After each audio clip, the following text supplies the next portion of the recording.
Bonjour, par la grâce de Dieu, on peut encore se parler aujourd'hui. L'Éternel est bon, il est le bon berger et ce matin, nous sommes tournés vers lui pour être reconnaissants de sa grandeur, de son amour, de sa bonté, de sa fidélité à notre égard. Si tu écoutes ce message, c'est parce que l'Éternel t'aime, parce qu'il est vivant et parce que son salut est encore manifeste. Alors, on va conduire nos regards dans le livre, la Bible de Christ, sa parole, le psaume 90. Le verset 12 nous déclare ceci, psaume 90, verset 12. Enseigne-nous bien à compter nos jours, afin que nous appliquions notre cœur à la sagesse. Enseigne-nous à compter, à bien compter nos jours, afin que nous appliquions notre cœur à la sagesse. Ici, c'est une prière extraordinaire. Ça, c'est, n'est-ce pas, Moïse, lorsque le Seigneur l'accompagne dans la traversée du désert. Et c'est dans cette prière qu'il va s'exprimer dans ces mots. C'est encore aujourd'hui, nous pourrons commencer la semaine avec cela. Seigneur, enseigne-moi à bien compter nos jours. On voit ici que nos jours ont une date de péremption. Nos jours ont une date de fin. Et nous devrons, pour cela, veiller sur notre marche. Enseigne-nous à bien compter nos jours. Wow.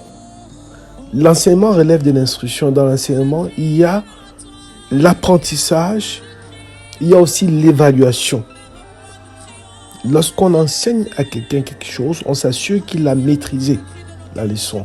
On s'assure qu'il a compris ce dont on lui a enseigné.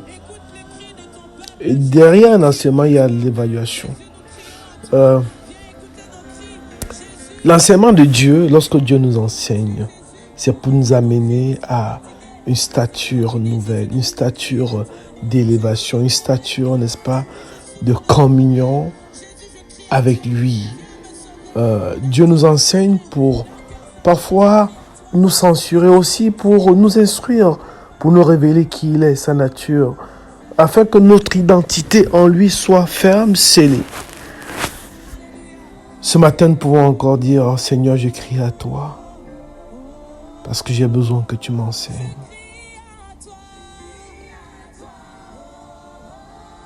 Ce matin, Père, mon cœur a besoin de s'appliquer à ta sagesse. Seigneur, j'ai besoin de toi. J'ai besoin de toi. Je ne peux pas te connaître si je n'ai aucun enseignement véritable de toi.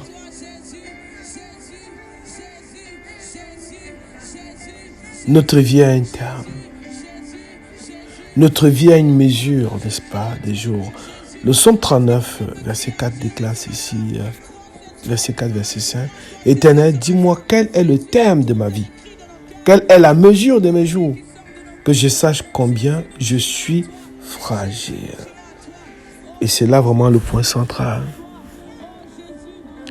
La raison véritable pour laquelle je prends connaissance des jours qui me sont alloués sous le soleil est de remarquer que je suis tellement fragile. Je ne suis rien. En fait, sans Dieu, je suis vide. Comme on peut le voir dans Colossiens chapitre 2, je suis un cadavre sans Dieu. J'étais mort.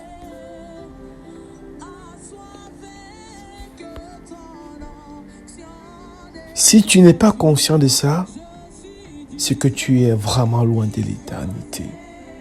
Et si tu es dans la marche de l'éternité, arrête-toi pour examiner tes voies. Arrête-toi de voir si tu marches sur un chemin qui ne plaît pas à Dieu. Reviens de tout ton cœur. Reviens de tout ton cœur.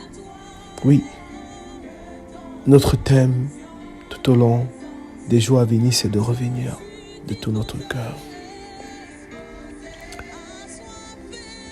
Ecclésiaste 9, verset 10 va déclarer ceci: que tout ce que ta main trouve à faire avec ta force, fais-le, car il n'y a ni ouvrage, ni pensée, ni science, ni sagesse dans le séjour des morts où tu vas. Nous sommes vivants, nous nous côtoyons. Nous arrivons à nous disputer, nous arrivons à nous détester, nous arrivons à condamner, à poursuivre les hommes en justice. À raison, à raison. La grande question est, est-ce que nous sommes prêts à faire face au tribunal de Dieu, devant ce trône blanc? Peu importe le temps, peu importe quand il viendra, on va tous faire face. Peu importe ta hauteur, ta pesanteur, ton intelligence, ta sagesse, peu importe le volume de ton portefeuille, peu importe ta possession, il n'y a rien que tu apporteras dans le séjour des morts, le séjour du silence, le séjour où tout est silencieux, y compris ta grande posture, y compris toute la révérence que les hommes pouvaient te donner s'arrête le jour où le souffle qui t'était emprunté est repris. Alors je t'encourage, je nous encourage à nous arrêter, à crier au Seigneur qu'on veut revenir à lui de tout notre cœur et d'être le témoin qu'il veut que nous soyons dans ce temps.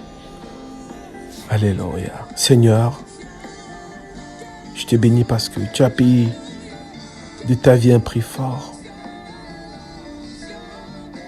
Et tu nous révèles ta crainte aujourd'hui. Tu nous révèles c'est quoi ta crainte. Tu nous révèles, Seigneur, comment marcher dans la bonne disposition de cœur. Un cœur assoiffé, un cœur qui crie à toi, un cœur qui veut te voir et un cœur à qui tu te révèles. Oui, Seigneur, ta crainte, c'est la sagesse. Ta crainte, c'est s'éloigner du mal. C'est l'intelligence. Seigneur, que ta crainte nous anime tout au long de cette semaine et soit le leitmotiv